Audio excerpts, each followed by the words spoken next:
रंग बिरंगी मिठाइयाँ। वसंत ऋतु छाई हुई थी। राजा कृष्णदेव राय बहुत ही खुश थे। वह तेनालीराम के साथ बाग में टहल रहे थे। वह चाह रहे थे कि एक ऐसा उत्सव मनाया जाए जिसमें उनके राज्य के सारे लोग शामिल हों। पूरा राज्य उत्सव के आनंद में डूब जाए।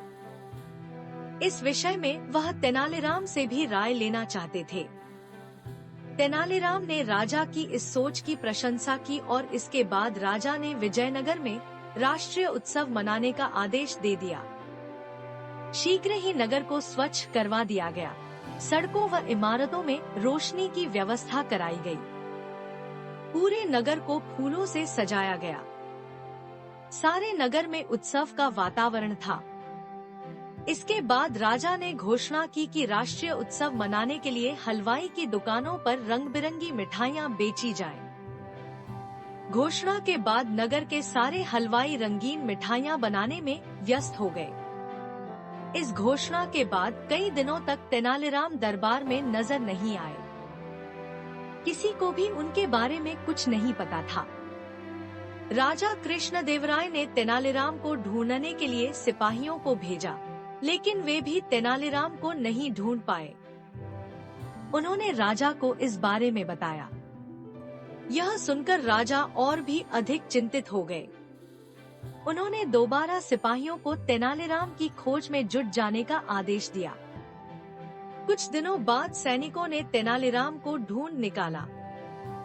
वापस आकर उन्होंने राजा को बताया, महाराज, तेनालीराम ने तो कपड़ों की रंगाई की दुकान खोल ली है। वह सारा दिन अपने इसी काम में व्यस्त रहते हैं।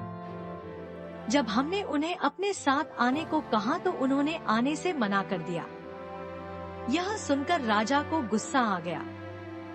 वह सैनिकों से बोले, मैं तुम्हें आदेश देता हूँ कि तेनालीराम को जल्दी से जल्दी पकड़कर यहाँ ले आओ। अगर वह तुम्हारे साथ अपनी मर्जी से न आए तो उसे बलपूर्वक लेकर आओ। राजा के आदेश का पालन करते हुए सैनिक तेनालीराम को बलपूर्वक पकड़कर दरबार में ले आए। राजा ने पूछा, तेनाली, तुम्हें लाने के लिए जब मैंने सैनिकों को भेजा तो तुमने शाही आदेश का पालन क्यों नहीं किया? और एक बात और बताओ, हमारे दरबार में तुम्हारा अच्छा स्थान है जिससे तुम अपनी सभी आवश्यकताएं पूरी कर सकते हो।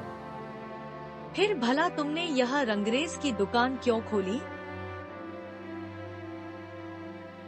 तेनालीराम बोले, महाराज, दरअसल मैं राष्ट्रीय उत्सव के लिए अपने कपड़ों को रंगना चाहता था। नगर में बहुत सारे लोग उत्सव में पहनने के लिए अपने कपड़े रंगवाना चाहते हैं। इस काम में अच्छी कमाई है।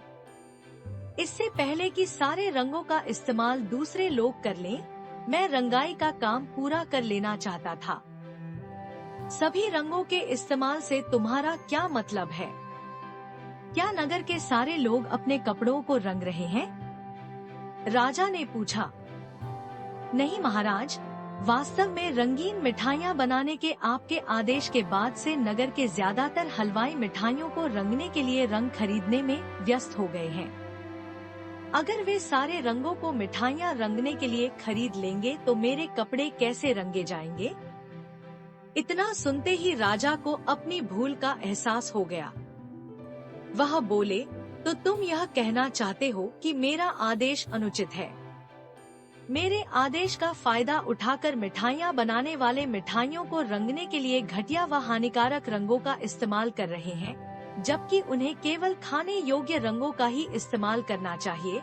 इतना कहकर महाराज ने तेनालीराम की तरफ देखा।